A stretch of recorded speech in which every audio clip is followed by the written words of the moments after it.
you. Well, good morning, everyone. My name is Greg Maggs, and until very recently I was one of the co-directors of our National Security Law Program, and was one of the two programs that are sponsoring this event. Our National Security Law Program is now in its 10th year, and we've had a lot of great speakers come by. Supreme Court justices, Secretary of the Air Force, General Counsel of the CIA, Director of National Intelligence, and today we have two of the most outstanding military leaders from the past 20 years, and we're really delighted to have them here. My duty was just to greet you on behalf of the National Security Law Program. And we have three other welcomers, so I'm going to be very brief. I'll now introduce my colleague, Scott Keefe. Thanks, Greg. I join my colleagues in welcoming you. I'm Scott Keefe. I'm a professor here in the law school and have worked in the defense intelligence community out of uniform, mostly in strategy, management, problem-solving space. And my main message for each of you in the law school community is for us to try to learn as much as we can from these two professionals, because what they're going to teach us, whether they try to or not, is that the links among being a professional soldier, being a professional intelligence operator or analyst, being a professional manager in business, or line government bureaucrat, turn out to be surprisingly important. Although very different roles, in the end, the exchange of ideas, the ability to structure the rules of your human interaction among your colleagues so that ideas surface up, that turns out to be an important part of the messages you will be hearing today from these two professionals who have excelled at that ability to exchange ideas and then make decisions. So thank you both for joining us. Thank you all for coming to celebrate GW's role in management and security. Thank you. Hi, I'm Associate Dean Lisa Skank. I'm the Associate Dean for Academic Affairs. I'm also the Program Director for National Security Program. And we are absolutely thrilled to have the pleasure of these two esteemed military veterans and actually active duty. I was also a veteran. I was in the Army for 25 years. And I do want to point out that GW does have a number of students, some in the audience, who are already accepted into the JAG Corps for some of the services. So we are hopefully going to get to hear a lot of things that they're going to need to know when they're in the operational setting. I also am going to turn this over to our Business and Finance Director, Jeremy Pam. Now, many of you may be fooled that he's the Business and Finance Director. He's a Business and Finance Director with lots of creds. Let's see, Harvard, Columbia, MIT MBA. So, and he has done numerous things in the international finance field.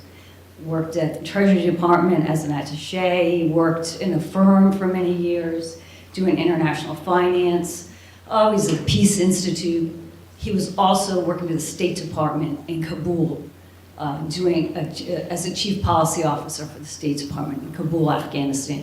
And he knows these esteemed guests personally, and we are lucky to have Jeremy Pam here at the law school now, because he's really good at nation building, and he's doing that at the law school as well. So I turn this over to Jeremy. Thank you. Oh, I forgot to mention, Jeremy is a veteran Air Force intelligence officer way back in the day. So he's very good at keeping secrets for those of you who want to divulge those to him. Thank you.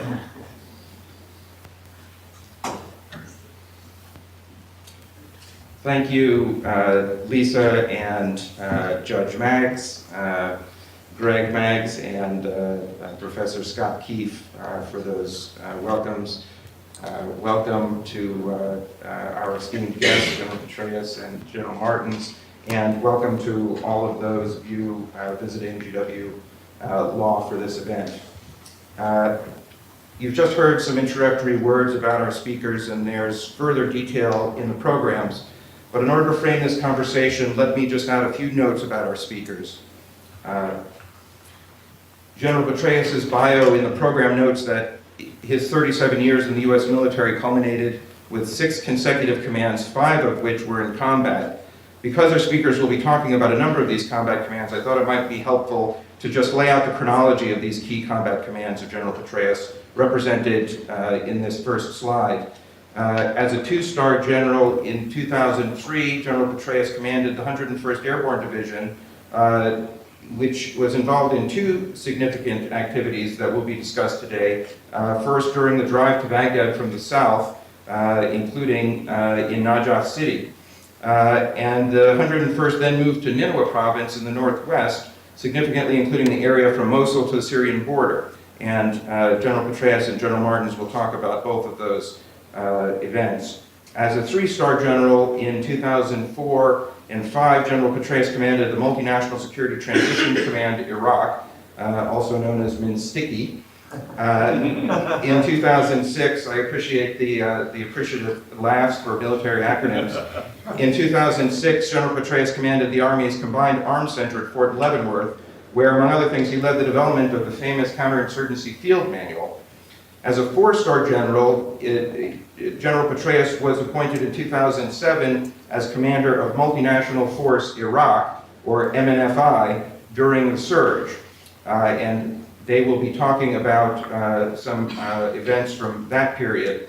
In 2008, General Petraeus was appointed commander of U.S. Central Command, or CENTCOM, which was responsible not only for Iraq, but for 19 other countries of the broader Middle East and Central Asia, significantly also including Afghanistan and Pakistan. In 2010 and 11, General Petraeus commanded NATO's International Security Assistance Force, or ISAF, in Afghanistan. General Petraeus followed this extraordinary run of military commands with 14 months at the highest levels of civilian leadership in President Obama's cabinet as director of the Central Intelligence Agency.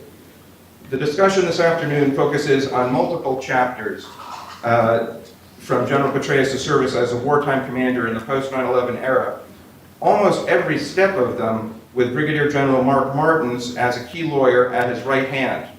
Perhaps the best summary of General Petraeus' wartime service was given upon his retirement from military service in 2011 by then Chairman of the Joint Chiefs of Staff, Admiral Mike Mullen, who said, "You now stand among the giants, not just in our time, but of all time, joining the likes of Grant and Pershing and Marshall and Eisenhower as one of the great battle captains of American history." General Petraeus' bio in the program describes his post-public service career as a member of global investment firm KKR and chairman of the KKR Global Institute, and as a professor at multiple prestigious universities, and as a board member of many policy institutes, along with some of his many national and international honors. It's a privilege to welcome General David Petraeus to GW Law School.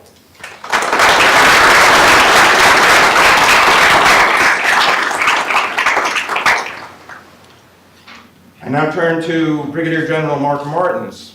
Being introduced after General Petraeus is a challenging position for anyone. I'm used to it. But here at GW Law School, I think the biography of our eminent military lawyer guest, General Martins, stands up well.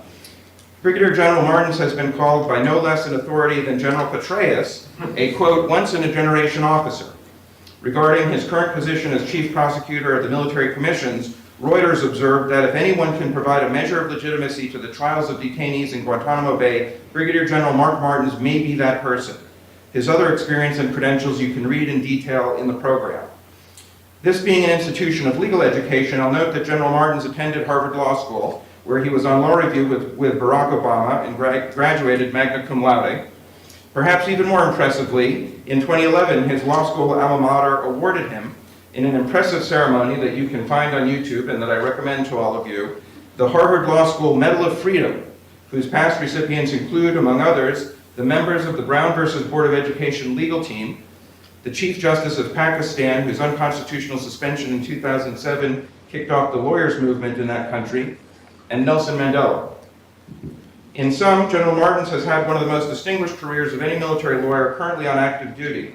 In addition, throughout his career as a military lawyer, he's found time to publish widely and teach regularly on the subjects of intelligence law, war crimes, the law of war, and other subjects. But more to the point of this conversation, he has been one half of an extended collaboration between a military lawyer and a wartime commander, General Petraeus, that may well be unique in U.S. history in its length and closeness. The slide indicates the positions that General Morton's had at corresponding periods to General Petraeus's combat commands, it's true that they were not always officially assigned in the same theater, but I think it's also true that even when they were not, they continued to collaborate, and we will hear more about that today. If I could, you sort of left off one or two other minor accomplishments, like being #1 in his class at West Point, a Rhodes Scholar with a first from Oxford, which is the equivalent of summa cum laude, the only lawyer in Army history to be #1 in his Command and General Staff College class, and a distinguished graduate of the National War College as well, among others. He's also a great runner. That was what really united us. I stand corrected, and I note that I also neglected to mention your PhD from the Woodrow Wilson School of Public and International Affairs at Princeton. Let me now turn to a couple of brief but necessary comments about the framing of this event on leadership, lawyers, and operationally prudent judgment. This event is co-sponsored by GW Law's Business and Finance Law program, together with the National Security Law Society. GW Law has a long tradition of education in business and finance law, and this tradition is alive and well today in the intelligence and promise of our JD, LLM, and SJD students, in the accomplishments of our alums in Washington, New York, and around the world, in the broad and deep expertise of our faculty and the range of our course offerings, and in events featuring speakers like ours tonight. Among the major themes, what General Petraeus would call big ideas, common to these constituencies and activities, are global finance and stability, innovation and entrepreneurship, both in legal practice and in business, and business leadership and judgment. And as our title today suggests, today's event is very much an example of that last theme, business leadership and judgment. What, you may ask, does business leadership and judgment mean in a law school context, and what does it have to do with military leadership and military legal advice in combat circumstances of the sort that our guests today will be discussing? In answering this question and in framing the discussion between General Petraeus and General Martins that's about to come, allow me to give a brief backstory to how the event came about. Although it's a subject for another time, as Dean Skank has alluded, my own path has also intersected with General Petraeus, and to a lesser extent, General Martins over the past decade, most significantly for this discussion as a Treasury financial diplomat at Embassy Baghdad in 2006 and 2007, as a member of a small team commissioned by General Petraeus and Ambassador Crocker in 2008 to make recommendations on strengthening our governance effort post-surge, including a recommendation to strengthen coalition institutional support for the idea of using Iraq's budget as a strategic focal point around which to coordinate civilian and military state strengthening assistance. As co-director of a larger team commissioned by General Petraeus upon his taking command of U.S. Central Command in late 2008 to make prioritized strategic recommendations with respect to the entire CENTCOM area of responsibility. And finally, working for the State Department in Embassy Kabul as governance policy chief from 2010 to 12. As you can imagine, these experiences and my interest in understanding the relationship between them and my early experience in legal practice in New York as an international finance lawyer was food for much thought and many lines of research. But one in particular stuck with me over the years, which I eventually wrote something about: the value, both in sophisticated legal practice and in the most difficult diplomacy and national security policy contexts, of prudent judgment. What is prudent judgment? Interestingly, it's a concept with a long association with lawyers in particular. The following passage is from Yale law professor and former Yale dean Anthony Croneman in a 1985 article that's ostensibly interpreting the thought of an earlier and still famous Yale law professor, Alexander Bickel, but is actually a general explication of the quality of prudent judgment. The most important element in Bickel's political philosophy, and the key to understanding his work as a whole, is belief in the value of prudence as a political and judicial virtue. By prudence, I mean a trait or characteristic that is at once an intellectual capacity and a temperamental disposition. A prudent judgment or political program is, above all, one that takes into account the complexity of its human and institutional setting.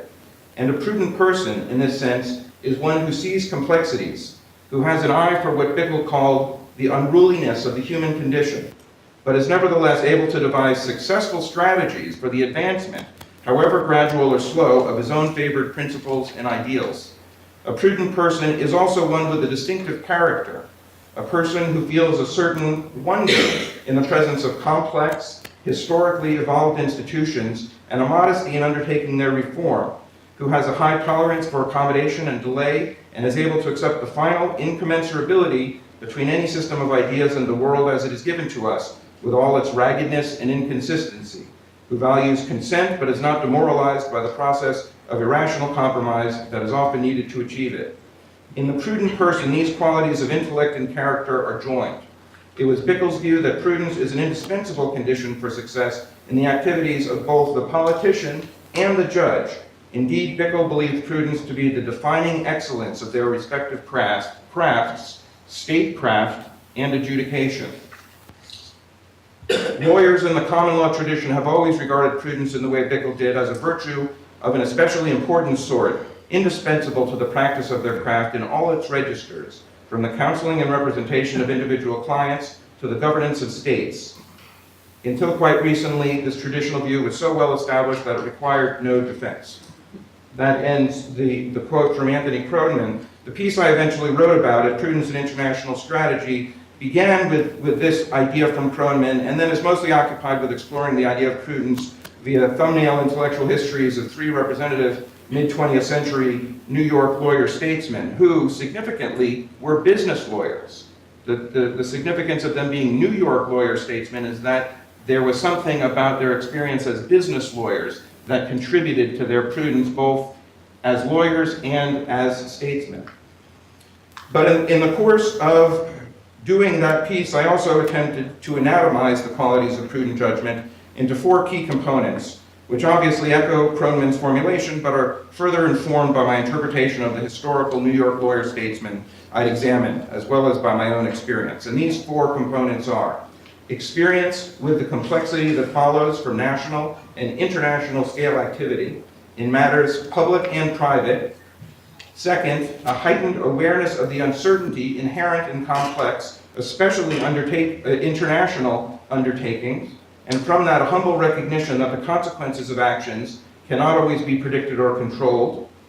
Third, appreciation of at least recent history as something that necessarily influences and constrains the forms of political change. And fourth, a substantial store of direct experience of strategically consequential events. The idea of this event is emerged out of a lunch with General Petraeus last fall when I approached him about speaking at GW Law School, and this subject of prudent judgment is what we ended up circling around. But General Petraeus proposed two key stipulations to the subject as I described it, and anatomized it into those four elements. First, General Petraeus suggested modifying prudence with operational, i.e. operationally prudent judgment, in order to emphasize the value of judgment that connects strategic aims and tactical means, and is by no means excessively cautious or theoretical or academic. Second, and even more brilliantly, I think for the purpose of this event, he suggested that the ideal way for him to discuss this subject here at GW Law School was to involve the person on whom he had so long and in so many different contexts relied upon precisely for his lawyerly and operationally prudent judgment, none other than General Mark Martins. The result is today's program.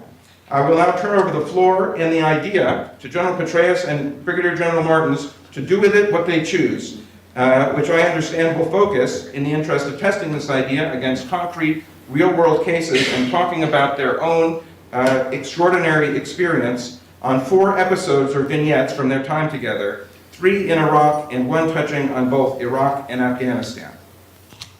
Thank you very much, and I turn it over to you.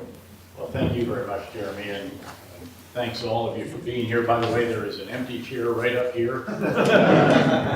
Who would have ever dreamed this would be a cell out here, and there's actually tables on which you could rest your backside up there if someone wants to do that. Look, it is really wonderful to be back at GW. It is great to be reunited with Jeremy, very much to be reunited with my operational lawyer of many, many tours. Going all the way back to when he was a captain, in our first encounter when I think he was actually the acting staff judge advocate for a period of time when I was a battalion commander in the 101st Airborne Division. Of course, I sought to test him right away. He said that he was going on leave the next day. And I said, oh, geez, that's really sad because they have this really pressing case right here in front of me. You know, I really need your legal opinion on this. Of course, if it's too much, no need at all. But he spent a good bit of that night putting together a brilliant analysis, and yet still, I think, departed on leave on time. He also was a tremendous runner and a great athlete, and this just led to a relationship that continued on and on and on. It didn't matter where we were, it didn't matter what we were doing. Sometimes when we were together, such as at Fort Bragg, North Carolina, when I was a one-star at the Corps Chief of Staff for 18th Airborne Corps, the nation's contingency corps, and he was the Deputy Staff Judge Advocate. But even during periods when I was a brigade commander at the 82nd Airborne Division, went to the Joint Readiness Training Center, we figured out a way to get him to come on to deployment from the JAG school at the time. I think that was when we tested out what we jokingly termed the rucksack deployable lawyer. It was actually a rucksack full of a signals device that could hook you into a satellite and connect you with remotely with a law library. And there were Jag in the bag. The Jag in the bag. I remember calling you on the rules of engagement for Haiti. On short notice, I ended up going to Haiti. I decided instead of doing the war college, I ought to do a fellowship. I was doing it at Georgetown. I was doing the after-action review with the NSC staff on the process for the intervention in Haiti. And then I got a call that said, how would you like to do Haiti instead of study Haiti? I said, I'm your man, take credit for the fellowship in the war college. The commander designate got that. Literally in the week leading up to taking over from the U.S. Joint Task Force, I realized we had a gaping deficiency in the rules of engagement. And this is a very, very big idea. The rules end up they're based on very, very simple propositions. They may be detailed in their application and how you evaluate or implement them when it comes to the use of certain munitions, but this was very straightforward. I felt very strongly that the UN force needed to be able to intervene in Haitian-on-Haitian violence, which the U.S. Joint Task Force had not had the authority to do, and had resulted in extraordinarily embarrassing situations of cameras taking shots of U.S. soldiers standing by as Haitians were engaged in violent activities and not intervening. I felt so strongly about this that, again, connecting with Mark and some others who wrote it all up right, sent it up there and basically said that my boss told me he would not take command the next day if we didn't get it. Thankfully, they didn't test that proposition because I didn't have a fully firm commitment to that, but they actually gave us that authority. Subsequent cases of this, he was in Kosovo when I was working for the chairman of the Joint Chiefs of Staff, but especially now when we go into Iraq, and you know, inevitably you surround yourself, obviously you find the most talented and gifted people you can, who are also workhorses. By the way, another one is here, Mike Meese, Brigadier General, retired, head of the Social Sciences Department, who in his assignments as the Social Sciences Department had spent a year in Afghanistan, many, many months, starting in Mosul, actually 6 months in Bosnia, come to think of it, and then many other tours in Iraq. And you just keep bringing these people back because you value their operational judgment. And I did have two great lawyers in the time that I was 101st Airborne Division Command that you'll hear about, two Richard Hatch and Rich Whitaker, who helped with some very key cases. But what you're always trying to do is to come to grips with some generally unforeseen event in which you're trying to determine what is the right big idea And where operational lawyers come in, and the reason I had enormous time for them, and I've always praised operational lawyers, is that they help you come to grips with these challenges, because they are intellectual challenges. But they do so in a way that ends up keeping you between the white lines when it comes to legality, and that does matter.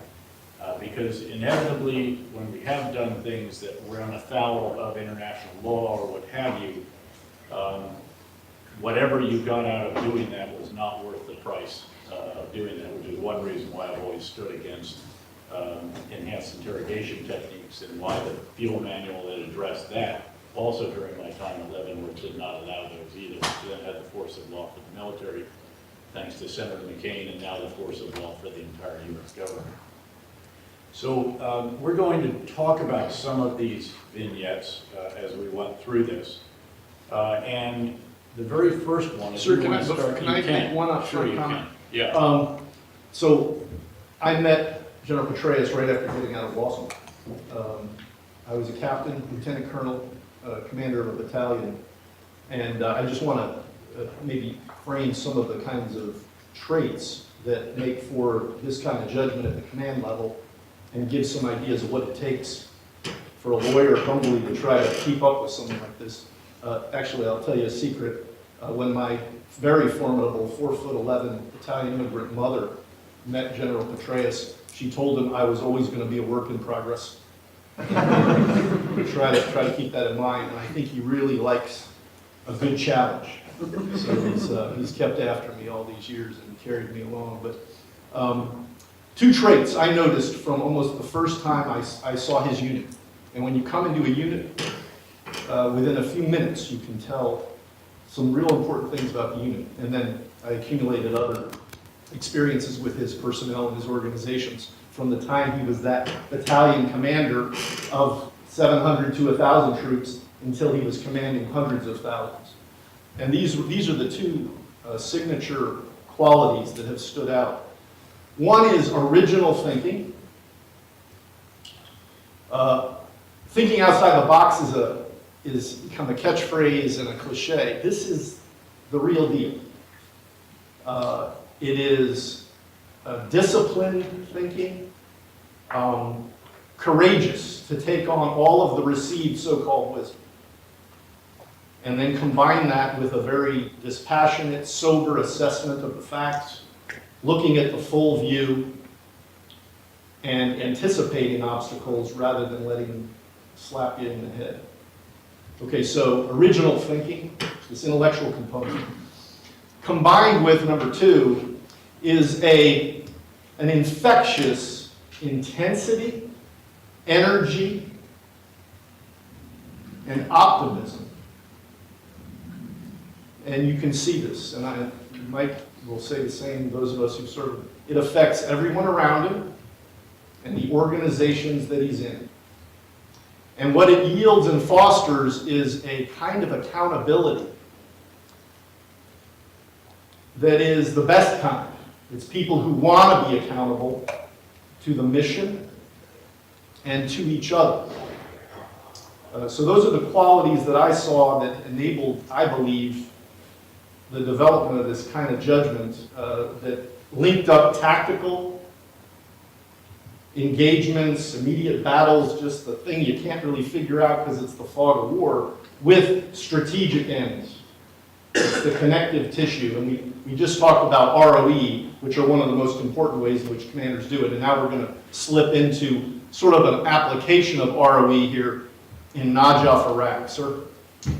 Well, so when I came home from Bosnia, I did a year there, which was a tremendously formative experience because we were not only doing peacekeeping with a very elaborate, comprehensive approach, civil-military approach, which we actually adapted, I might add, when I was the commander of the 101st in Mosul. And we end up, I go back and take command of the 101st Airborne Division. On the way home, I actually stopped in Germany at the headquarters of the V Corps, 5 Corps, which was doing the plan for the fight to Baghdad, which was really where it all sort of stopped, by the way. I mean, it was all about taking down the regime, after which we were told other people would take care of it from there. And I realized, man, we may actually do this thing. This is now fully, 7 months before we even deployed, about 9 months before the war has begun on the 22nd of March 2003. So it's the summer prior. Go back and take command of the 101st Fevers preparation, a whole bunch of issues that have to be resolved. Work through all those, the logistics and everything else. 254 helicopters alone just in one division. It's more than most armies have. We actually had even more than that, but some were in Afghanistan. And so we get this force over there, probably about 20,000 in total with all of the additional assets that are provided to a division. And we launch off on the fight to Baghdad. And I think we're going to see a slide here that shows this. And keep in mind that we're looking really at the western side of Baghdad, of that fight, which goes basically up either side of the Euphrates and Tigris rivers. The Marines were on the right side, on the eastern side. The Army forces were on the west side. There was an extraordinary mechanized division. 3rd Infantry Division is spearheading this with their tanks and Bradley fighting vehicles. The 101st is sort of leapfrogging along with its helicopters, the first leap of which takes us all the way just to the outskirts of Najaf. And it's about a 300-mile leap. I mean, this is the kind of distance. It's so significant we have to refuel. We had to create an entire refueling point. Imagine we pumped 500,000 gallons of JP8 just in that one location in 2 weeks, to give you a sense of how many 5,000-gallon tankers went down a road that was built by our bulldozers right through the desert, because 3ID got the hardball road that was going up. They had the priority. So we end up outside this city, Najaf, which we learned very quickly is the holiest city in Shia Islam. It's a city to which all Shia want to go at least once in their life, along with, of course, pilgrimage to Mecca. And many want to be buried there. There are massive cemeteries outside the city. And the centerpiece of this is a gold dome mosque. It is enormous, the Imam Ali Shrine. And it's surrounded by hotels and under construction hotels because, candidly, there is an extraordinary business called religious tourism. It does not mean that they are not pursuing religion, but businessmen do facilitate that, and it is one of the major industries of Iraq. You can see a diagram there, that hollowed out area that you can see that has sort of a rectangle that's leading up to, and then the mosque is inside the square that's roughly in the center. You can see it in the upper right. The size of this, it is quite extraordinary. Now the challenge is that you're going into the holiest city in Shia Islam, and of course this part of Iraq is all Shia, and Iraq is predominantly Shia, at least 65% Shia Arabs.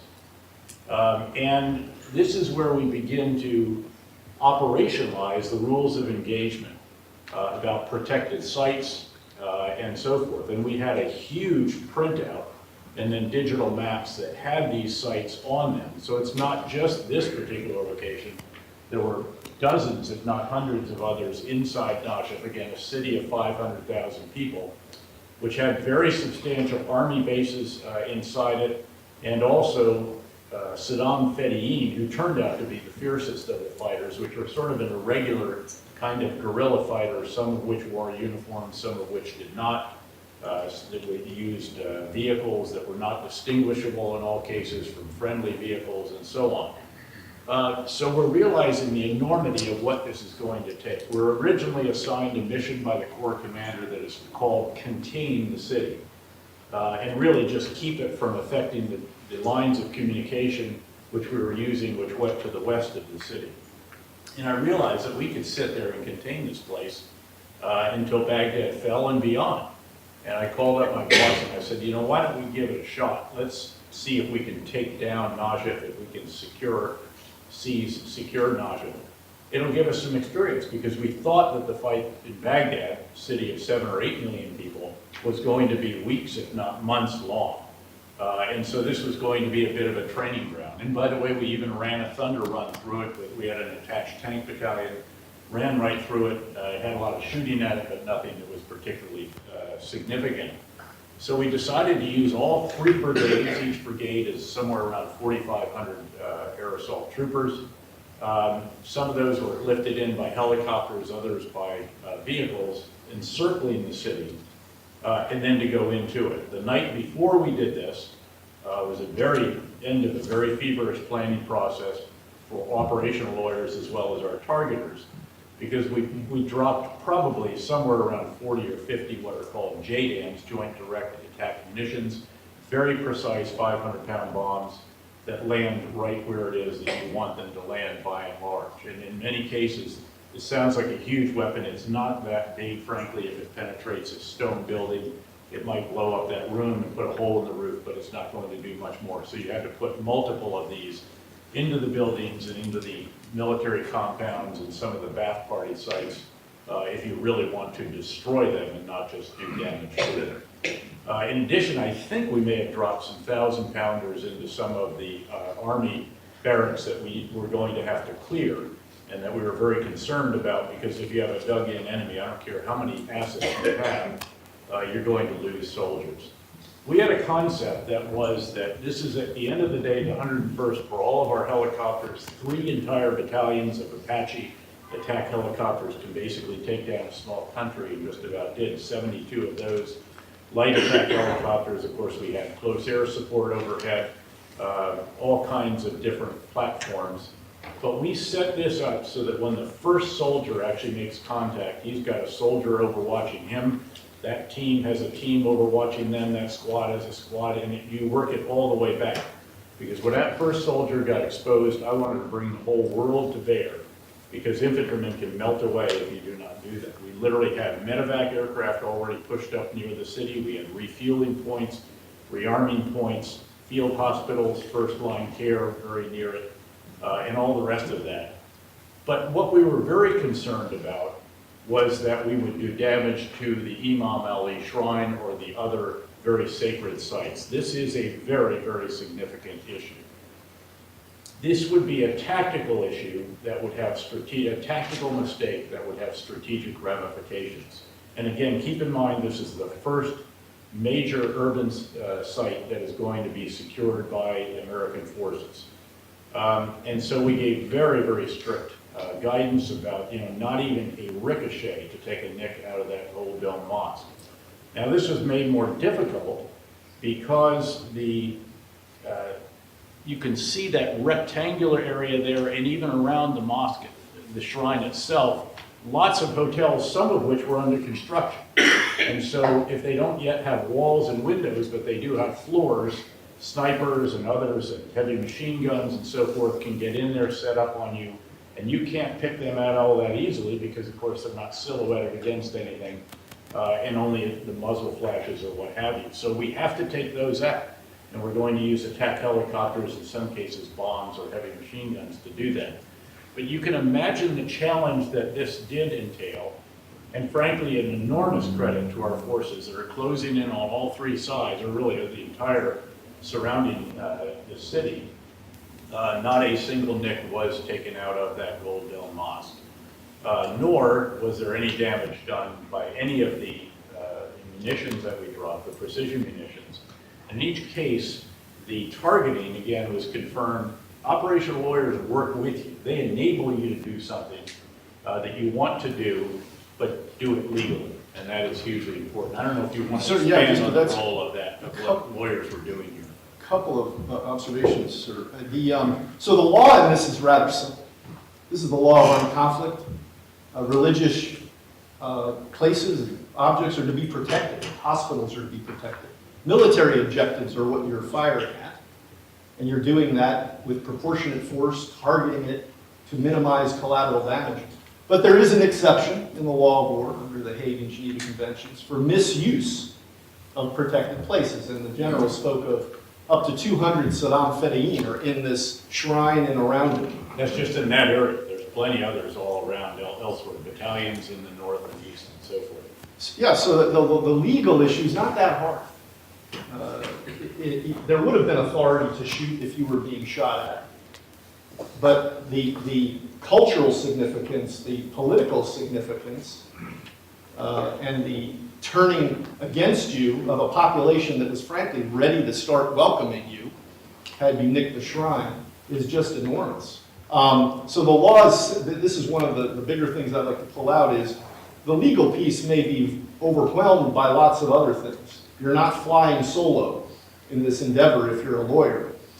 Second, how is the legal support projected? Rich Hatch, a good friend of both of ours, served with General Petraeus on a number of other missions, is now, interestingly, head of the Office of Litigation Counsel for the Department of Defense. He represents the Department of Defense in lots of cases. Very accomplished civil litigator and a wonderful lawyer and a writer and leader.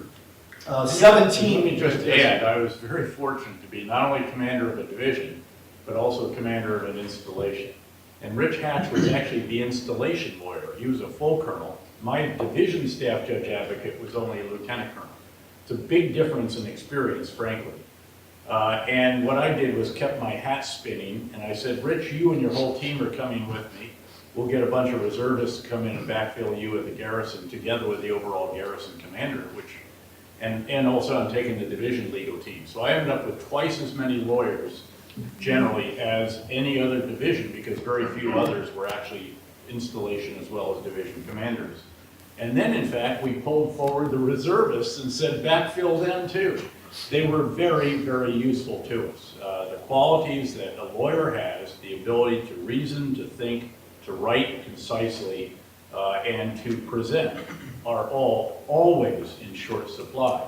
And the fact is that they get used for many different tasks. In fact, Mark, when he was a lieutenant colonel, deputy staff judge advocate for the 18th Airborne Corps, actually I used him to do what's called crosswalk your operation plan. So you have these huge plans, and there's a base document, and in that base document it establishes the priorities of all kinds of different assets, priority of fires, engineers, air defense, and so forth, all down the line. And then you have a whole series of phases and annexes. And it takes a real genius to be able to do what's called crosswalk this and make sure the priorities are always the same and that you don't cross phases in this as well. It's very easy to screw this up. And this is the brightest guy. He had just been #1 in his staff college. And I figured, well, you will use him in this role as well. So it was a non-standard use of a lawyer. I was but again, Napoleon's very good. corporal. Yes. Napoleon's corporal. That is it, actually. What you want is a brilliant Napoleon's corporal to look at this. That's the test. You know, Napoleon used to say, can a corporal understand this order? And so we had Napoleon's corporal when it came to that, except that he was, of course, sheer brilliant.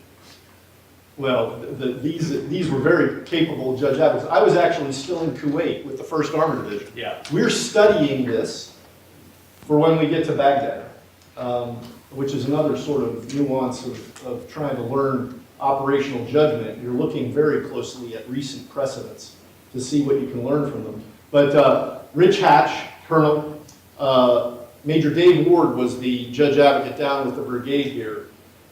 Someone circling the map with the air liaison officer and the fire support coordinator as they are calculating the circular error probable of that 500-pound bomb and its effective blast radius and whether something's going to nick that dome are Susan Escalier, Major at the time, actually Major Arnold at the time. Now Brigadier General. Now Brigadier General. And Major Teresa Raymond was the judge advocate in the brigade operational law team for the second brigade, which was coming in from the north of Najaf. So that's how the legal support gets deployed. But the legal issue may be secondary, and it can be legal and be really dumb. And this is where something comes in called tone. You're trying to set an operational tone. And at various times, I would say, you know, we're willing to take a risk in this case to our soldiers, to our unit, to avoid damage to that mosque. And so that's a very, very important aspect of tone. By the way, we also stressed very, very seriously anything that would be civilian damage, collateral damage, and so forth. And by the way, this paid off several days later. The Grand Ayatollah of essentially Shia Islam, Grand Ayatollah Sistani, the most revered man in Shia Islam throughout the world, really, resides right near this location. And I wanted to get a meeting with him, would have been unable to do that. I ended up then going off to the fight for Karbala, which is further to the north, the second holiest city in Shia Islam. And there's a battalion commander left behind. He gets the word that the Grand Ayatollah will receive you. He moves toward him with his command post and the security unit. And lo and behold, the people think that he's going to seize the Grand Ayatollah and to arrest him. And the people go nuts.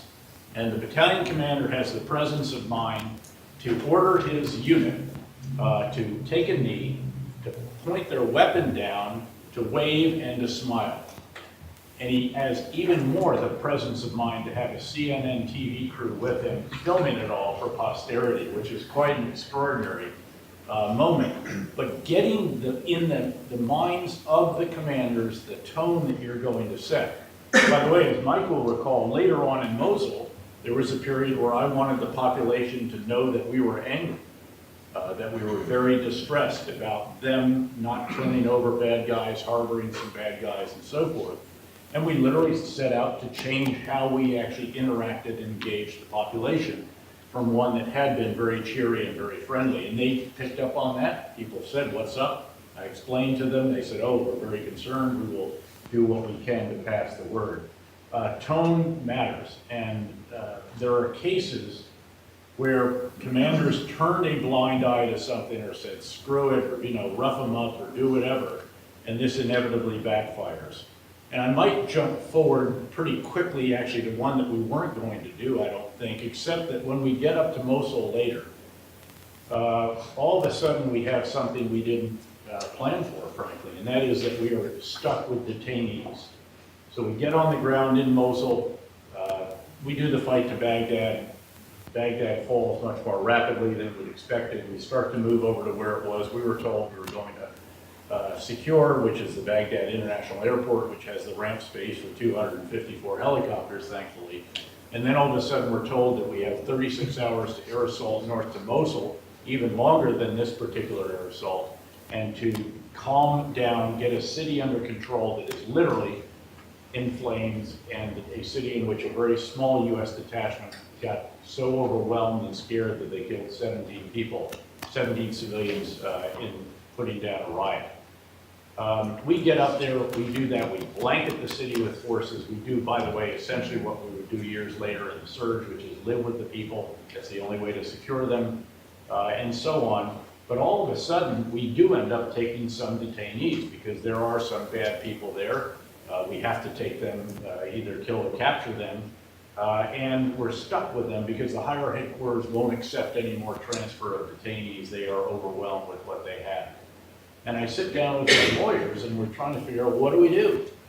We hadn't trained for this. We didn't have forces identified or earmarked for anything more than what's called tactical interrogation, very quick interrogation before you send them to hire. And again, these things sound really simple with hindsight. They were not simple at that time. And as we're sitting discussing these, either Rich or one of the others says, or maybe even I did, say, why don't we just use the Geneva Convention? Now you would say, of course you'd use this. They're prisoners of war. You may recall that Pentagon had decided they were not to be treated as prisoners of war for some arcane legalistic reason that was lost on us, having to do with the basis of the operations, I think, the legal basis for what we were doing. But in any event, we are stuck with detainees, and we said, yeah, that's not a bad idea. Because we all train on how you treat detainees under the Geneva Convention. Why don't we just do that? And again, hindsight, even during the moment, it seemed pretty simple. The problem was it wasn't so simple that any other division in Iraq adopted that. And this is why we ended up having Abu Ghraib and a variety of other very serious incidents in virtually every other division. We had one that was modestly serious, certainly didn't result in death or even serious injury. But again, this is where the lawyers came in. When you're exploring, when you're trying to get the big ideas right, what you'll find is they don't usually hit you on the head like Newton's apple fully formed if you sit under the right tree. Usually you have to form them. It's an inclusive process. It is an iterative process. It's best done transparently. And again, involving everybody that you can and acknowledging that no one of us is smarter than all of us together. And again, you kept drawing on lawyers. We did the very first selection or caucus or election in Iraq. That may be a Yeah. good transition, sir. Sure, to let's the go to the second one. next slide, if we could. So we're fast forwarding now up to Mosul. There is in fact a case called the Accidental Statesman. You might. This is actually a picture of the order to open the border, so please set the stage on We'll come to the Mosul. border crossing in a second. So we get on the ground, not only did we not have maps for this area until we printed them the night before, we had no knowledge of the area whatsoever. We didn't even know where the borders of Nainawa province were. We were responsible for the 3 Kurdish provinces, which were in good shape and really was what we call an economy of force. But Nainawa province was seriously out of control, and it was historically a Ba'ath party location and the source of many of the generals of Saddam's army. In fact, we had about 100 retired generals in Mosul alone, every one of which wanted to give me advice personally and urgently. So we sat down very early on, and it was my lawyer, again, who was at my right hand, Colonel Hatch, and then a brilliant woman who eventually went to Princeton and earned a PhD and taught in the social sciences department, of course. And we just sat down, and what we spent was all day, every day, trying to understand the dynamics of Nainawa province, to understand where are the district boundaries even. We didn't even have a map that had reliable district boundaries. Where is it actually not truly the boundary because the Kurdish region is cut down, and then where have we cut up?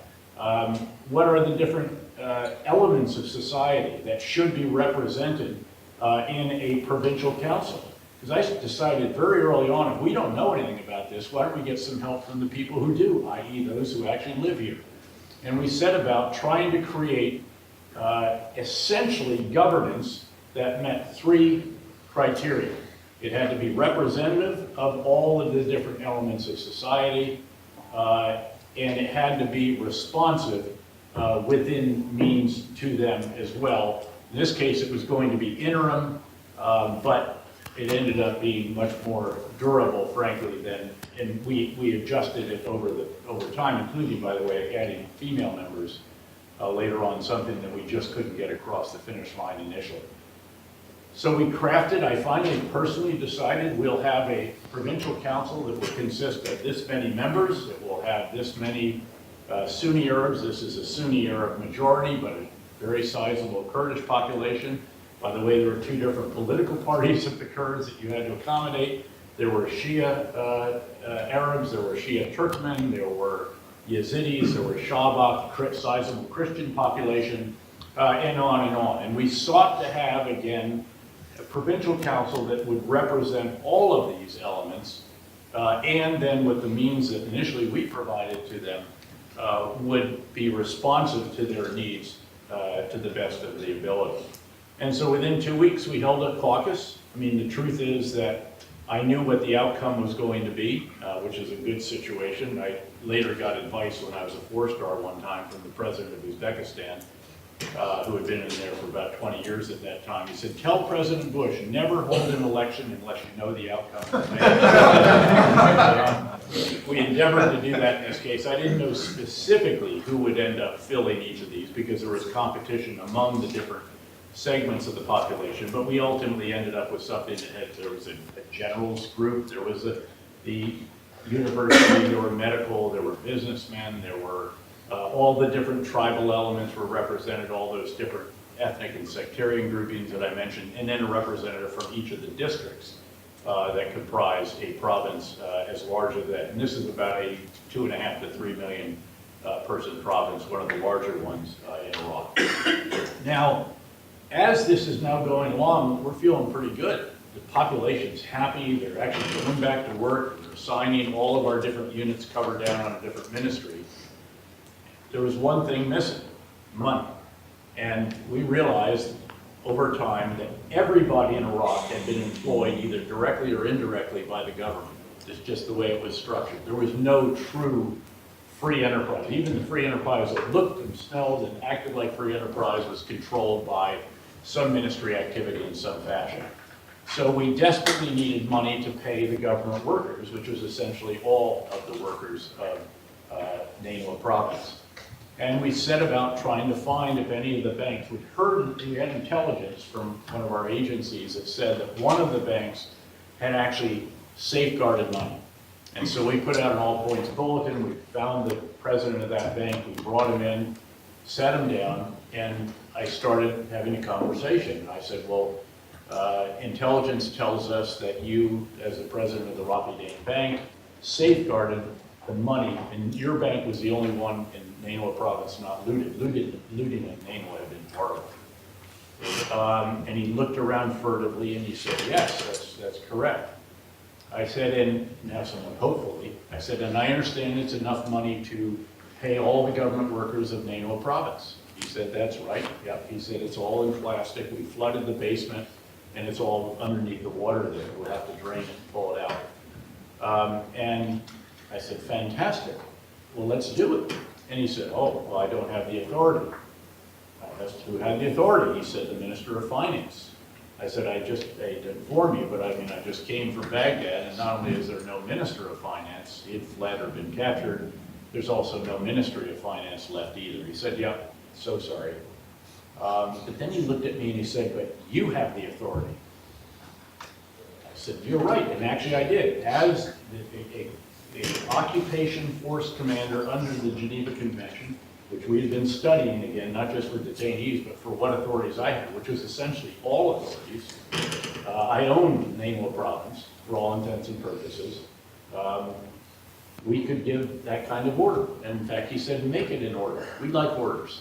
So I pulled out a piece of generic 2-star card stock stationery and I wrote out, you are ordered to pay the salaries of the government workers of Nainoa province, signed it with a big flourish, and he took it and said, okay, but no stamp. So no kid in my age went out into the souk and had this gaudy stamp design with lots of stars on it and everything else, which we stamped merrily on everything thereafter. So we're over the moon about this. I mean, we're going to be the only province. We'd already had all kinds of other initiatives. We brought in a satellite truck from Turkey and actually had international calling and was making money from Mosul. And that night, in the middle of the night, remembering teaching economics in the Department of Social Sciences, what happens if you have essentially a closed economy and you dump more money on it, prices are bid up and all you end up with is inflation. And the problem was that we couldn't get any more goods into the marketplace. The crossing from Turkey into the Kurdish region was backed up for something like 5 to 10 miles on any given day. So the next day I went to see our new governor. And I said, Governor, you have a problem. He said, General, we have a problem. Okay. I said, how do we get more goods into the marketplace? I'm afraid that we're just going to create inflation. And he replied by explaining that we had closed the border with Syria and perhaps we could reopen it. I didn't even know we had an official crossing to Syria. And I certainly didn't know that it had been closed. I think it had been closed by either British or U.S. Special Forces trying to keep Saddam from getting away early in the invasion. So that night, I called in my trusty lawyer and I said, I need you to go through the UN Security Council resolutions governing trade with Iraq, because I want you to produce promulgating instructions that we can then fly out to the brigade commander responsible for that area tomorrow, who will then go out there, gather all the people together that help run a border crossing, especially the customs police, but there are several other ministries involved. And then the governor and I are going to come out 3 days hence, cut the ribbon, and we want to see trucks rolling through that border crossing on the way to Mosul with goods to the marketplace so that when the money hits, there will be more to buy. And he works all night long. They go through all of the UN Security Council resolutions, come up with a brilliant, yet simple, fairly marked terms and elegant order, which I signed, sent out, and again, 3 days later, we opened the border. But why don't you talk, if you want, about that, and then remind me to talk about coming out with the Washington Post reporter after that event. Yes, sir. So just pulling back and looking at the themes that Jeremy pointed out. So that document you have in front of you, I would submit, is operational prudence. It's dealing with bewildering complexity. You heard the general talk about it. It is taking advantage of a transient opportunity. Hey, we found some cash. We can pay the work. We can pay the employees. That's part of operational judgment, is taking advantage of unintended things that come up, as well as avoiding unintended consequences such as inflation, were you to just flood the market with cash. It is taking advantage of precedent. I mean, that is reflecting the law of belligerent occupation. Fourth Geneva Convention gives a commander. Now, the tone, meanwhile, being set by this commander is not that of a occupier or conqueror. It's modest, it's humble, and it's pushing that down through a disciplined unit to people who are helping these people. And we're only here for as long as it takes to get you back, elected officials, and back on their feet. I mean, that's gotta be the tone. So it's accompanied, this great legal authority is accompanied by a very modest tone and approach. But I mentioned precedent, and then it is taking advantage of a stock of experiences that this force and other forces are accumulating about having to deal with a broken government. It dealt with the economic forces. Remember my theme about law being a very small piece of this? The economic forces were the big ones here, right? And then security, you're opening up a border, you gotta do this right. You've got to make sure this is, you're not just opening it up for foreign fighters to come in. You got to have a whole plan, a comprehensive plan to figure this thing out. And then the other legal pieces there that the lawyers are covering down on are the Case Act. We have legislation that doesn't allow, a field commander to make international agreements that are binding on a sovereign state. I mean, that's civilian control of the military. That's our constitutional structure going on here. So there are very deep legal constitutional principles associated all the way down into this thing that the lawyer can help the commander appreciate and address and show to higher headquarters, to anybody who looks at it, hey, this thing is not out of control. This is a very measured response to an urgent situation. So I'll stop there. Well, so we go out, we open the border. By the way, I was then accused by Secretary Powell of having my own foreign policy. I did explain to him quite well from his uniform days. I explained that, I told my higher headquarters about it. If they didn't pass it on, so be it. The truth is we were getting absolutely no guidance at this point in time at all. We were in a transition between three-star commanders. Unfortunately, the previous commander had somehow gotten crosswise with Rumsfeld, in fact, from a meeting that he had, an interview he did with me on the eve of the Battle of Najaf with Rick Atkinson, who was in my Humvee with. In any event, we go ahead and do this. I decided to take a reporter with us because it's going to be a neat event, and it was beyond anything we could have imagined. The governor and I fly in. By the way, I had a bunch of Apache helicopters coming, wheeling in ahead of us, swiveling their guns and all the rest of that, fully loaded with rockets. Just to emphasize who the sheikh of the strongest tribe in northern Iraq was at this point in time. We land, we cut the ribbon, and then we go to this massive, what we call a goat grab, where you have these huge platters of rice with lamb on top of it. It's very, very good.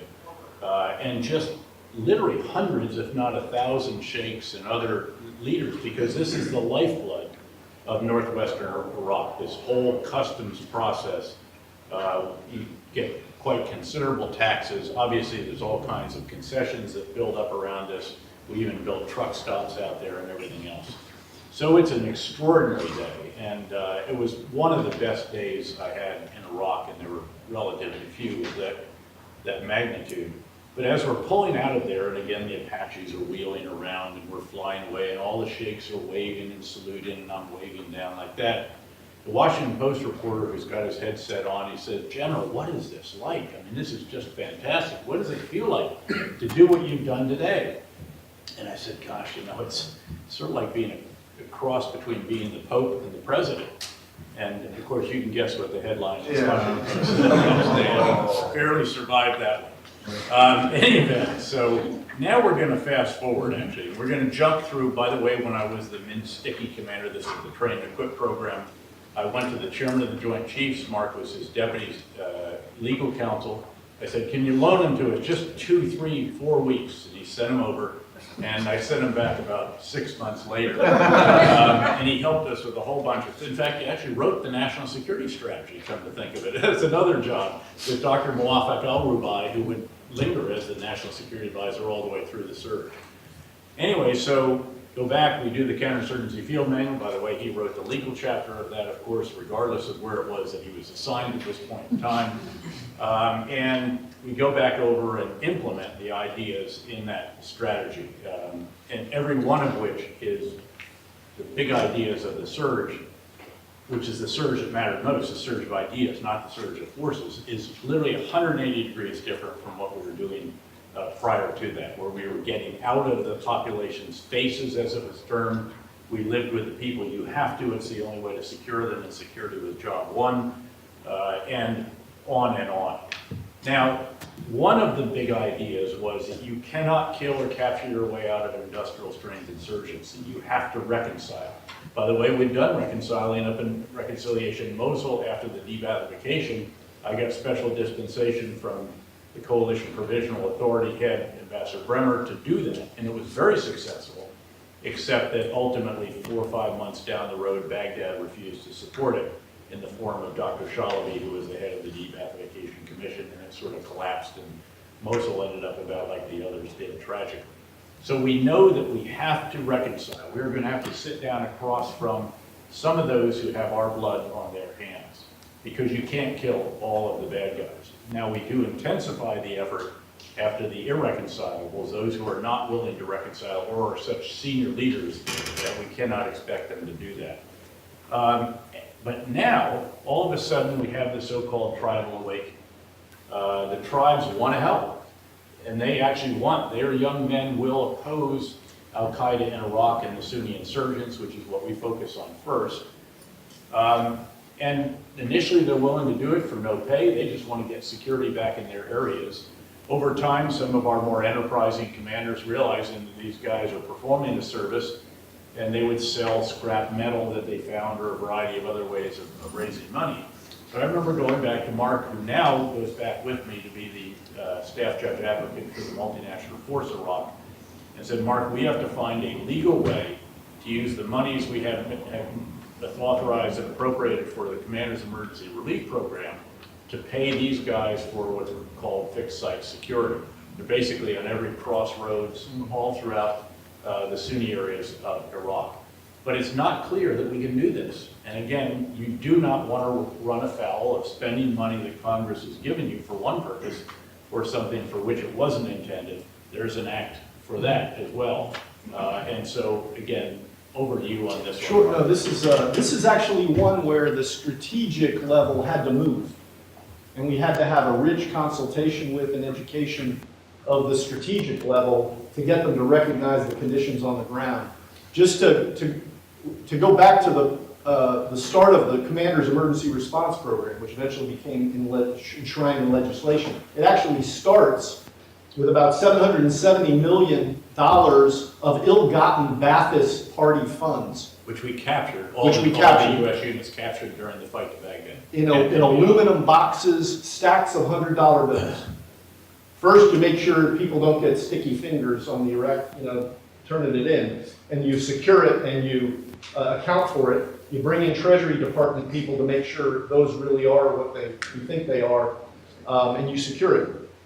And then the Occupation Authority in Iraq, consulting with executive branch officials here, makes a ruling that this is not subject to the miscellaneous receipt statute of the United States government.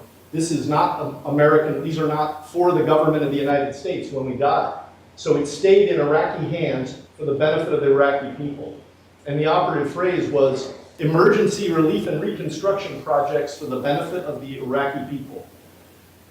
We eventually, that money gets used for Iraq, and by the end of 2003, this is going back to when the general's in Mosul, he's using this very effectively up in Mosul, more than 3,600 projects, $28 million spent, sewage projects, schools, hospitals, putting out repairing roads, picking up debris, air conditioners for a preschool. I mean, emergency relief and reconstruction projects instituted were things that this school will know well from public procurement models. You separate out who's the dispersing function in one officer. You make sure another officer is getting the bids and working with the contractors. And then you have an administrative contracting process to make sure the money's being spent well. So we run out of the funds from Iraq, and Congress sees the need. And here it was really helpful that I knew the majority leader of the Senate. The 101st Airborne Division is based at Fort Campbell, Kentucky, but the bulk of it is in Tennessee. He'd actually done thoracic surgery on me in an earlier life when I got shot one time. This is Dr. Bill Frist. I was dying to meet Dr. Frist that day. The friendship continues. We ran the Army 10-miler together. He was responsible for a good portion of that post. And so he came over to visit us, and he said, "What do you need?" And I said, "We need money. Money is ammunition right now at this stage in the fight." And went back, and that was one of certainly the requests that ultimately ended up in what came to be known as CERT payment. Now it's well established years later. We're in the surge. We're trying to figure out how it is we can do something for these young men. And I think we decided that an effective payment scheme would be about half the pay of a policeman or a soldier. And now I turn to Mark again and I say, okay, Mark, figure out how we're going to do this. So And Mark, if I can just jump in, one key development between the first use in 2003 that you started with and the usage that you're about to describe in 2007 and 8 is that the Coalition Provisional Authority has gone away. Sovereignty has been transferred back to the Iraqi government. And so that is a development of major public international legal consequence as well as political consequence that both of you had to grapple with. right, there was no longer this occupying authority. You had a government of Iraq, and you had this tough language: emergency relief and reconstruction projects for the benefit of the Iraqi people. And what it became was an education of how could it be that having armed sons of Iraq buy a utilities project is part of that project. So we worked with we did what lawyers do. We tried to show why it could be, it's the most humane relief and reconstruction imaginable to bring security into these things you're doing for the Iraqi people at this urgent time. You've got to reassure people that you see it as an urgency. You're not going to do it any longer than necessary. So you're complying with not only a statutory, the Miscellaneous Receipts Act, and then ultimately the CERP statute, but you're complying with the Constitution, the appropriations clause of the Constitution. No money shall be drawn from the Treasury, but in consequence of appropriations made by law. So this was a hard one. Another thing that helped us get over the hump is we were doing all of the programmatics. There was a large Iraq and relief and reconstruction fund that was specifically for reconstruction, and it had a component for security. That was $18 billion. This is the biggest relief effort since the Marshall Plan. And we specifically went to Congress and changed the law, got Congress to change the law to incorporate much more security. So it wasn't like we were doing an end around. We were doing all of the programmatic things. We were covering down on congressional intent, and we were doing our best to show why what we were doing was actually relief and reconstruction. It was an important piece of it. And we had all of the accounting right. The general was reviewing every project over $100,000 himself, and there was auditing going on. So In fact, I brought in every auditor we could possibly get. The Army Audit Agency, the Defense Audit Agency. I wanted our own commanders, in fact, to feel very much under the microscope and under the gun, because there is always the potential that someone somewhere along the line is going to abuse this program, and then you can lose it. And so that was huge. We even went so far as to have classes. So we decided, okay, we have the Sons of Iraq. They're from tribes. There are sheikhs of tribes. Actually, we got to help the sheikhs here too. Keep in mind that before someone would deploy to Iraq, I'd get an email that said, what you know, is there something we could watch or read or whatever that would prepare us for Iraq? And I used to say, watch The Sopranos. Every sheikh has a security company, a construction company, and an import-export business. Now they added a security company to it. So we taught them how to be DoD contractors. We actually gave them courses on how to compete for contracts. And then we would very narrowly construct the contract so that essentially this tribe was the only one that would be able to get it, assuming they met the other requirements that established the legal authorities. And so this was a strategically decisive operational activity that was one of the major elements that enabled us to destroy actually Al-Qaeda in Iraq and the Sunni insurgents associated with them. And then we later extended that to Shia militia, so that at the end, when I left Iraq at the 19-and-a-half-month mark on that tour, we had 103,000 Iraqis on those particular payrolls, about 20 to 25,000 of which were actually Shia. Again, it's something that succeeded. It continued to succeed. This was not a lot of money in the grand scheme of an effort that was spending probably over $100 billion a year, all told, in various, if you wrap all of the U.S. funding, including the embassy and other civilian activities. And it was one that contributed enormously, and for the next 3.5 years, until tragically, Prime Minister Maliki essentially undid by not honoring commitments that he'd agreed to make, because we made sure we would be handing this off to the Iraqi authorities who would provide job training, actual security force positions, small loans, and a variety of other ways to hand this off so we could whittle that number down when we no longer needed somebody guarding every crossroads all the way throughout the Sunni areas and Shia areas of Iraq. So with that, let's fast forward to two other initiatives that were actually built around Mark Martin's. So Mark was, again, my staff judge advocate. There's a whole bunch of stuff that entails, including what we just went through. But that generally is sort of gets on autopilot after a while. He'd obviously built an extraordinary team. What we needed to do now was actually to get the Iraqi rule of law going again. There's 3 legs to the rule of law: stool, police. Well, we had that covered because of Min-Sticky. That was the development of the Ministry of Interior, Ministry of Defense Forces. But we didn't have anybody really substantially covering down. We had a small civilian team trying to help the Department of Justice or the Ministry of Justice of Iraq revive and have security and detainee facilities under Iraqi control, not just the ones in which we had at one point in time 27,000 detainees, and another whole story that he helped with a review process that made this much more really logical, above board, and humane. And then you had, again, their prison facilities. So you've got to get those going again.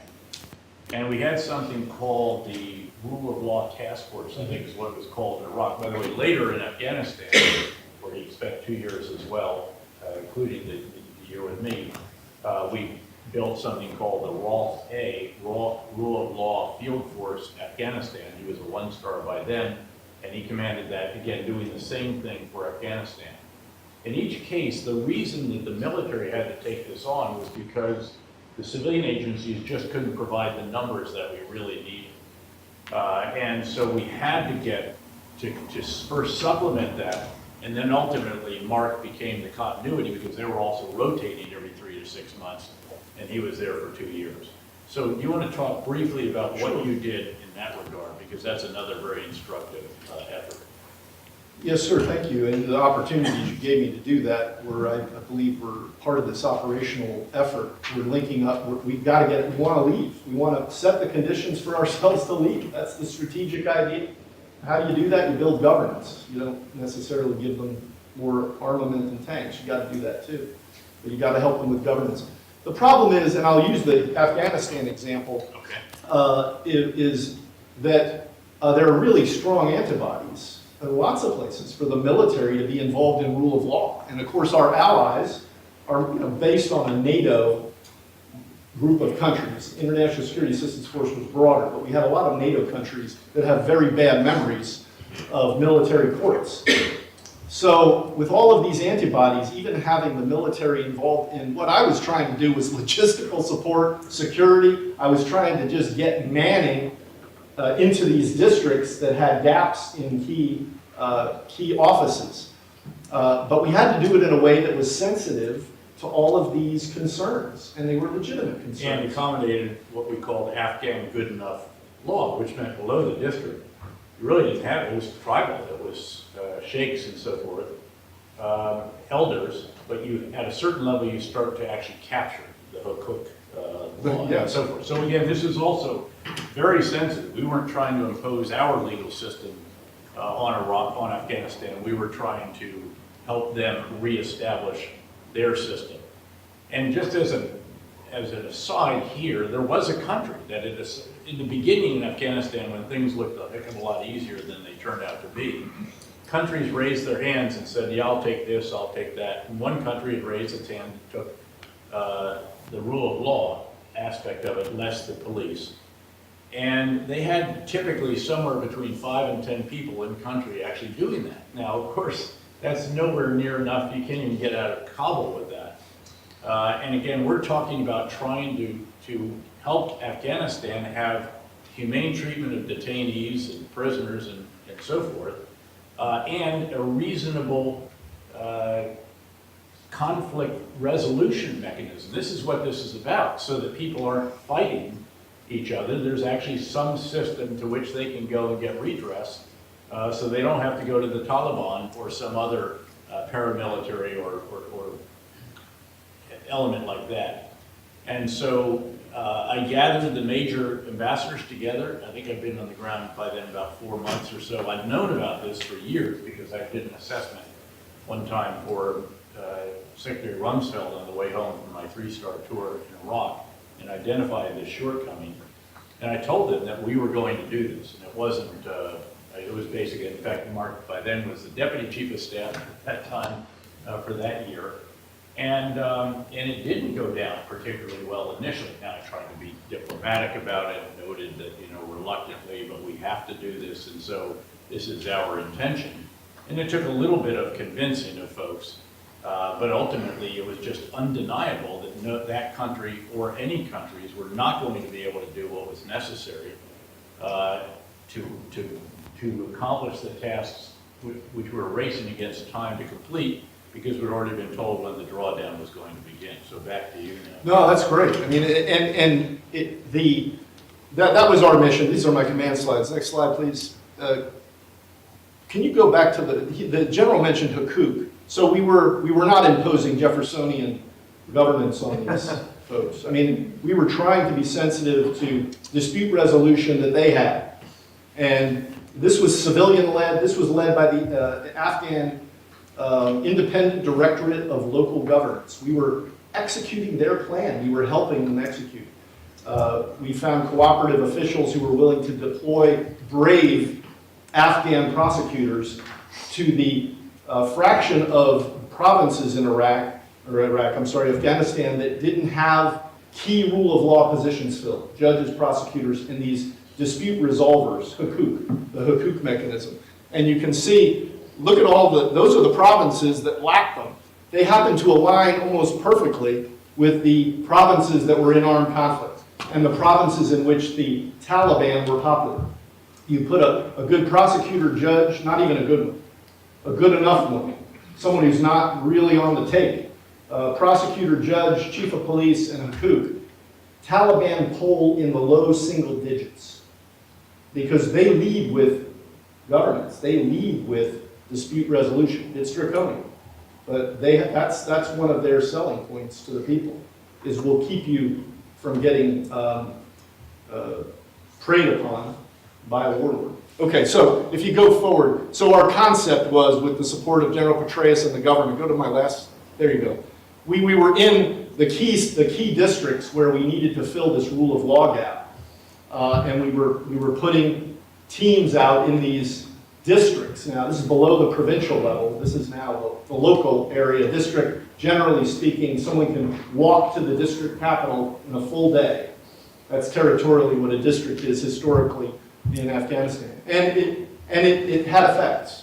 and it was Iraqi-led so that we could try to sow the conditions for us to leave as we started it. That's probably. And I had to direct the tactical commanders, of course, to provide support to Mark and to his effort.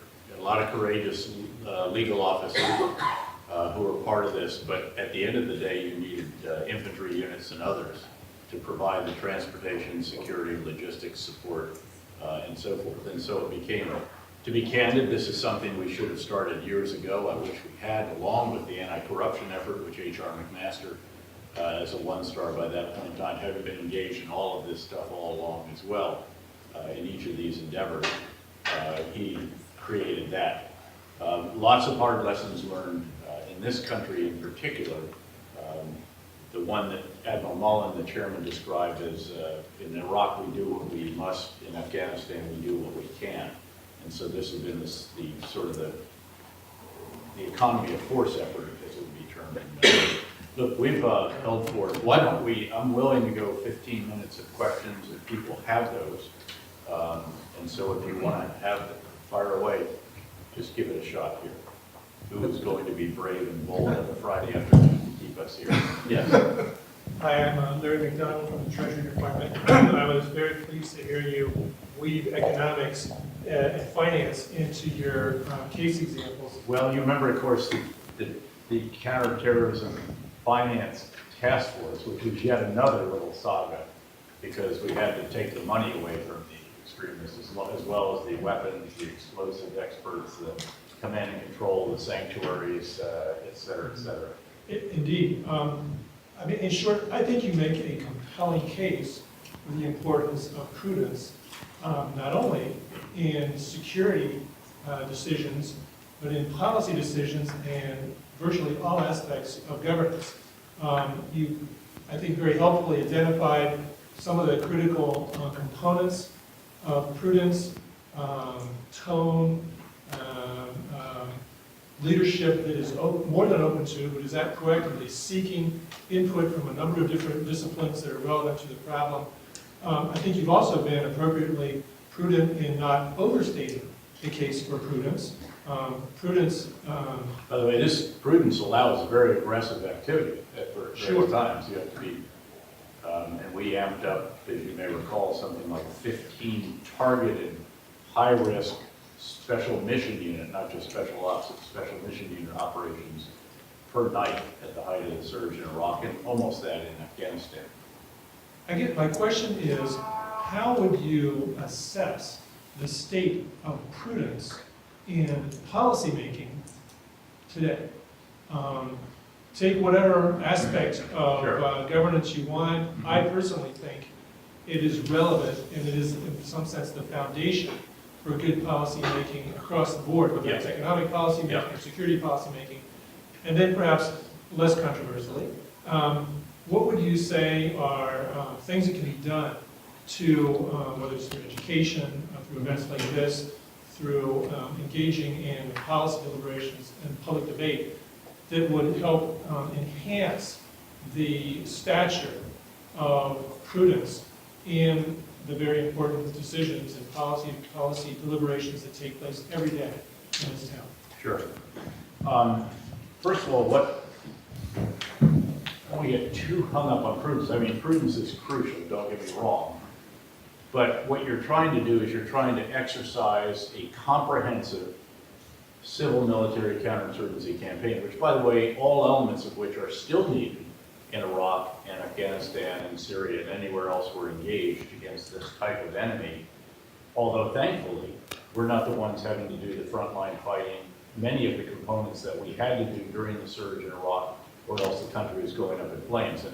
And the credit to the previous administration, however reluctant to get back into Iraq, ultimately did craft this, and this administration, I think, has built very effectively on this with 3 major changes, which is pushing decision-making authority down to the appropriate level, providing modest additional resources, and removing some of the overly legalistic restrictions on the use of air power in particular, especially in Afghanistan, with a distinction that's somewhat artificial for those on the battlefield between Al-Qaeda, the Taliban, and ISIS. But again, that's all And to be fair, the previous administration did some of that, what was pointed out to them as well.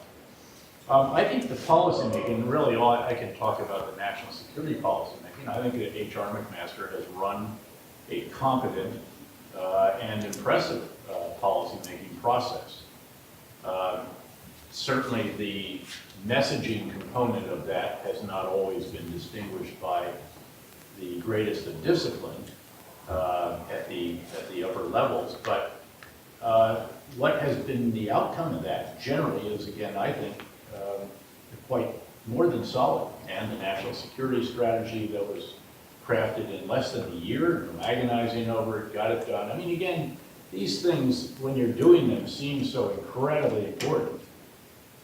And the big ideas in them are, but that's really all that matters. I mean, they're not truly strategies anyway. Strategies have end, ways, and means. It has the actual resources. It has nothing about resources. It has a little bit about prioritization.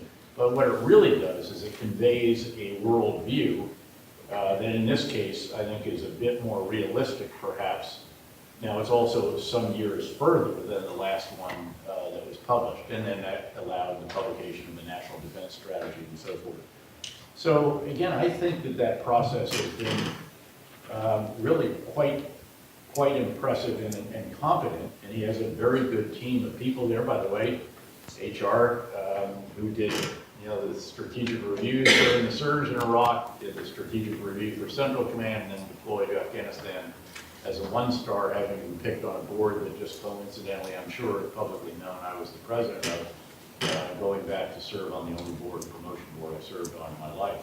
And Ricky Waddell, his brilliant Rhodes Scholar, West Pointer, PhD from Columbia, was with him every step of the way and is his deputy at the NSC now. So again, is there prudence in all aspects of what's going on right now? I don't think so. I think the hyper-partisanship in Washington is one of the biggest concerns that we should all have, because it's preventing us from doing something that is now a very dirty word, which is to compromise to get the kinds of programs that we need to turn what might be termed legislative, policy, and regulatory headwinds into tailwinds to enable us to capitalize on extraordinary opportunities in 4 big revolutions: IT, manufacturing, life sciences, and energy. It's a whole different course that is taught at the City University of New York. So that would be my assessment, I think, on that. Yeah, please.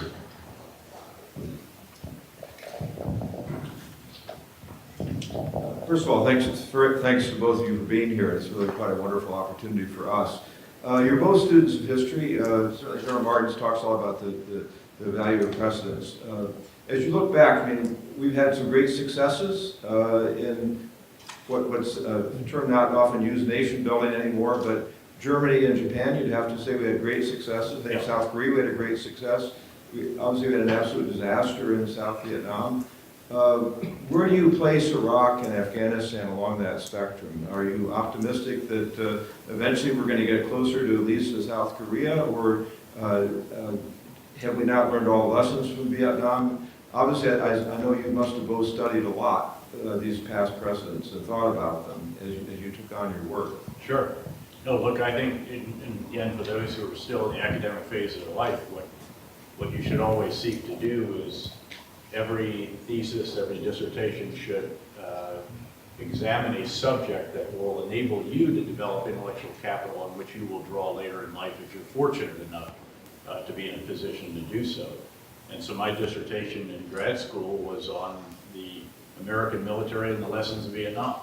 And out of that came the intellectual foundation that helped me understand what I should do when it came to giving advice on the use of force, generally having to do with drawdowns or buildups. And what I decided was that and I told this to President Obama, also to President Bush. With President Bush, it was not an issue because he essentially did go all in on the surge, and he ran that surge. There's an unprecedented level of communication, support, and everything else from the president himself to Ambassador Crocker and to me, 7:30 on Monday morning to 8:30 around the Situation Room table in the White House. He did a video conference with the whole national security team there. That's how you show priority. And so again, there we had this incredible latitude. I also thought it was my last job in government, and I occasionally acted that way. I was not the easiest to subordinates at various times, but I didn't feel that we'd gone there to lose gracefully. We intended to do everything we could to, quote, win. Win means making progress so that you can gradually draw down, hand off tasks, etc. Look, I think that Iraq, you know, at the end of the day, what we were trying to do is, frankly, provide the Iraqi people one more chance to get this right. They did actually get it right, and it stayed right for 3.5 years beyond the surge. So, and tragically, as a director of the CIA, I had to watch them take actions, and specifically the Prime Minister, with whom I'd worked during the surge, and watched him undo it deliberately. He deliberately pursued sectarian initiatives, highly sectarian, to solidify his Shia Arab base before the election, which he won. But thankfully, he was not allowed to serve as Prime Minister because of the damage that he had done. The truth is that big idea number one for the Iraqi government, which the current Prime Minister gets, I just met with him recently in Munich, and he's very much all over this, is that governance has to be inclusive. Remember what I said earlier, I don't care how you get to governance, candidly. It's nice if it's an election that sort of looks like ours, but what you really want is governance that, again, is representative of all the elements and responsive to them within the means that particular entity has. I think we have done a superb job in giving them yet one more chance now in defeating the Islamic State in Iraq. Still work to do in Syria, certainly. And this Prime Minister can take enormous advantage of that if he can be reelected in the election, I think it is in May. And touch wood that I think that could be the result. We will see. Afghanistan, when I was Central Command Commander, and then during my confirmation hearing to go to Afghanistan, I pointed out Afghanistan, in fact, I did a slide on this for Secretary Rumsfeld when I gave the briefing after doing the assessment that he asked me to do on the way home in September 2005 from Iraq to the 3-star. And the very first slide was titled, "Afghanistan does not equal Iraq," and laid out all the elements by which you could compare it. The most significant being the dearth of resources. Iraq can generate $100 billion a year in oil revenue if you can get the pipelines and electrical system working again, which we did during the surge. Iraq is a much more educated population, obviously much more infrastructure, huge advantages in all those ways. But most significantly, Iraq didn't have an enemy who had sanctuary outside the country anywhere near the extent of what the problem in Afghanistan presents.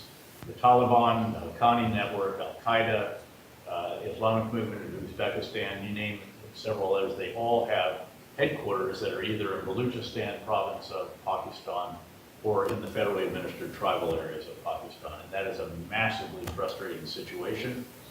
We need more help from our Pakistani partners on that, but for a variety of different reasons that has been difficult for them to do. I think that Afghanistan is a country in which we're going to be engaged for decades, not years. I think we have to acknowledge that. I think in general we have to acknowledge that the fight against Islamist extremism is a generational struggle, not the fight of a decade, much less a few years. Therefore, you have to have a sustained commitment to combat it. We're going to have to lead it typically.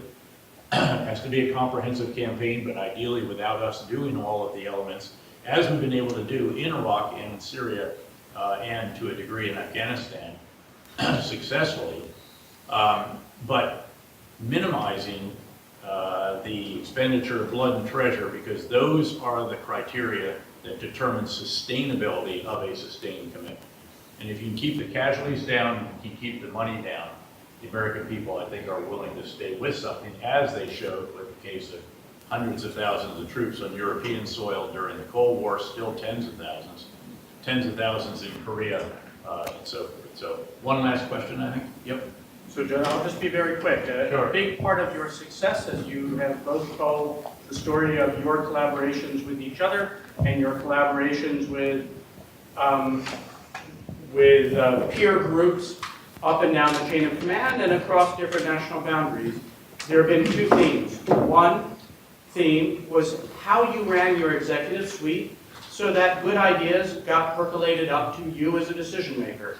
And then a second theme was how you ran yourselves as professionals and your executive suite as a unit, so that it in turn, or you in turn, would send ideas out. What advice would you give to those in the room as they make their way into their careers about how they can make sure good ideas come up and make sure that they send good ideas out? That's pretty straightforward, actually. First is you have to create a climate, in addition to all the other elements of tone that you're trying to set, is that you stress constantly that this is going to be a learning organization. Because in the counterinsurgency field manual, we stress this, and we state that the side that learns fastest typically prevails. And we were determined to learn faster than the enemy.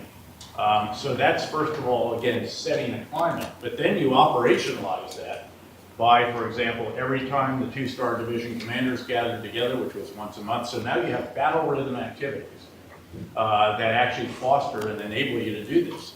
Every time they gathered, they knew that they had to give 2 big ideas, again, or initiatives, that would be generally relevant to the others that they'd come up with in their level.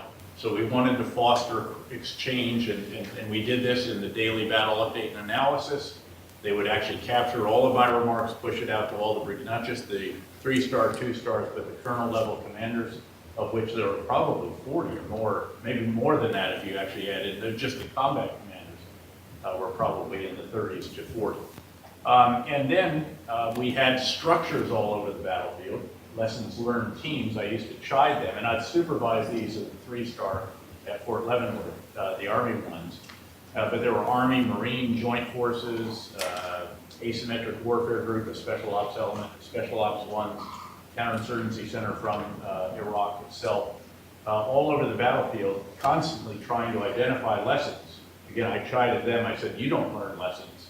The lessons are actually learned when you incorporate them in the big ideas, you communicate them through the operational plan, SOP, policies, what have you, and then oversee their implementation. By the way, what I've described are the 4 tasks of a strategic leader, the final one of which is determine how to refine or change or create new big ideas. Because again, you've got to get the big ideas right. The surge of ideas matters most.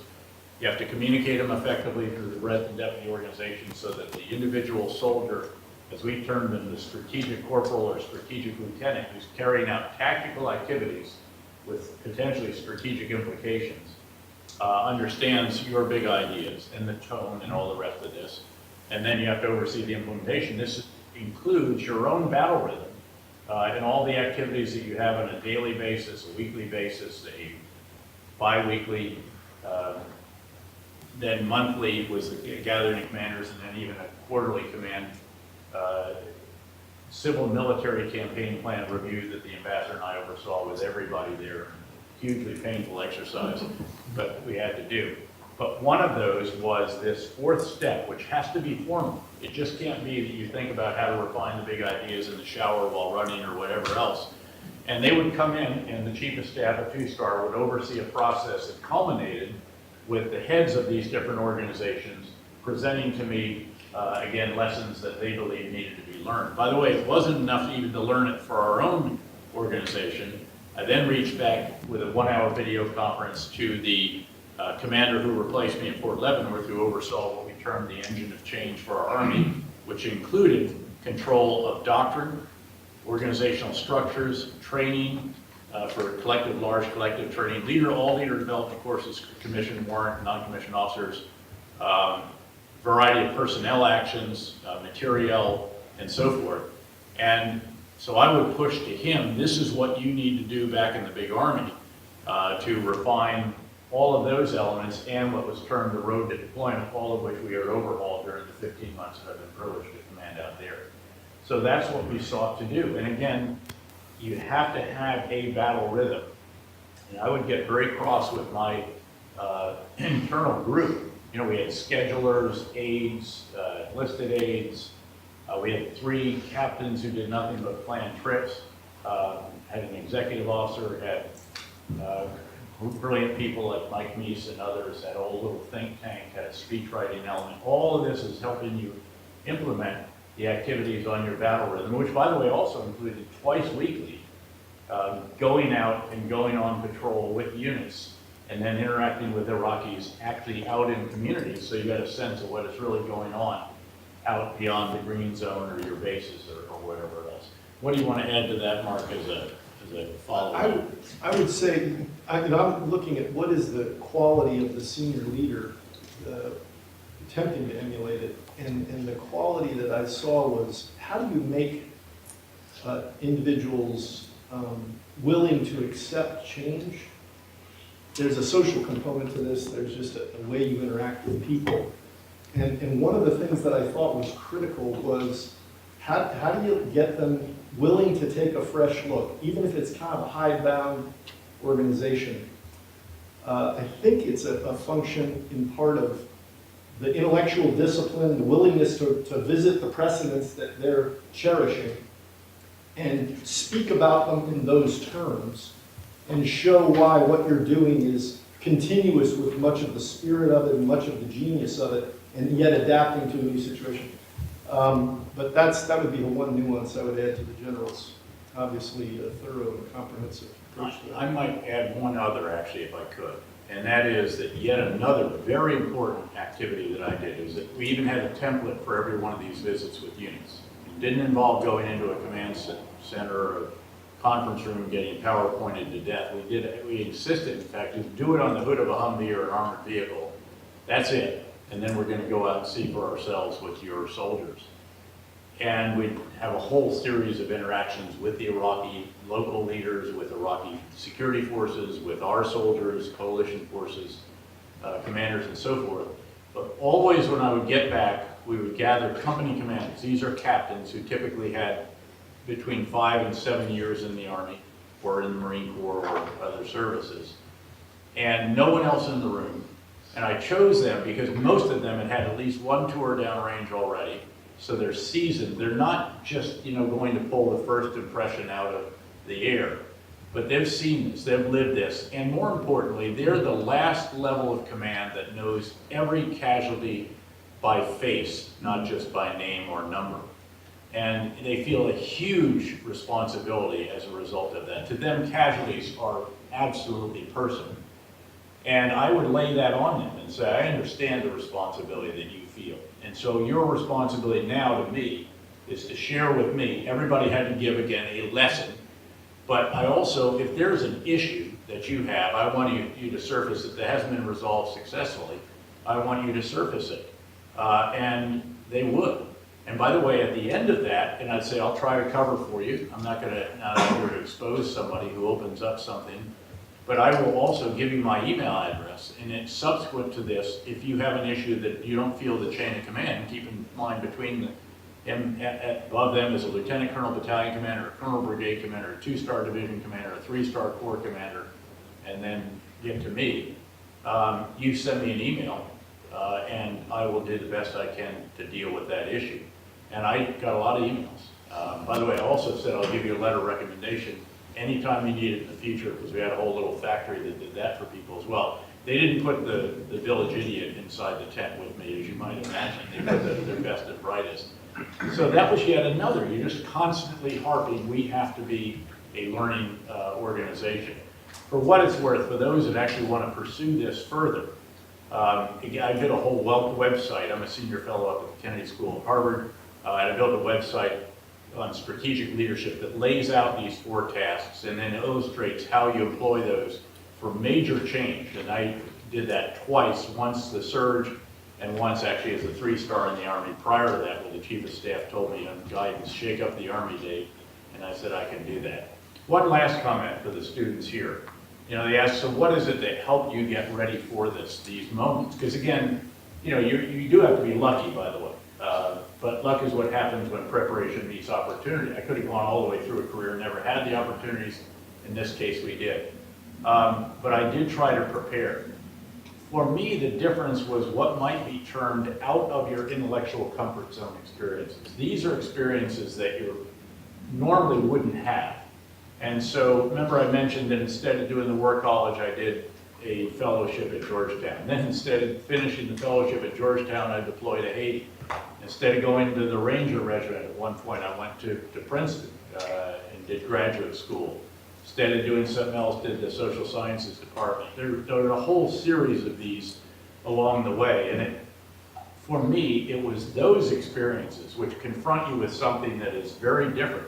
Graduate school, for somebody who had been inside the cocoon of the Army and had really succumbed, like almost all of us, to what's called the grindstone cloister syndrome. This is where you have your nose to the grindstone, you live a cloistered existence, and you don't look up and out very much.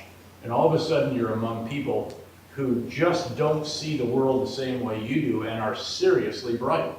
And you have to figure out why that is. Some cases, it goes all the way back to the so-called assumptions about the state of nature, as Hobbes or Locke or someone else would define that state of nature. And again, it was a hugely intellectually broadening experience, in addition to also, of course, honing your analytical and writing and oral communication skills. This has been wonderful. We thank you. Sorry to keep you all later than was advertised. Thanks to all of you for being polite and staying here with us. Jeremy, we thank you again and the school for thinking this up, pulling it together, and overseeing it. Thank you so much.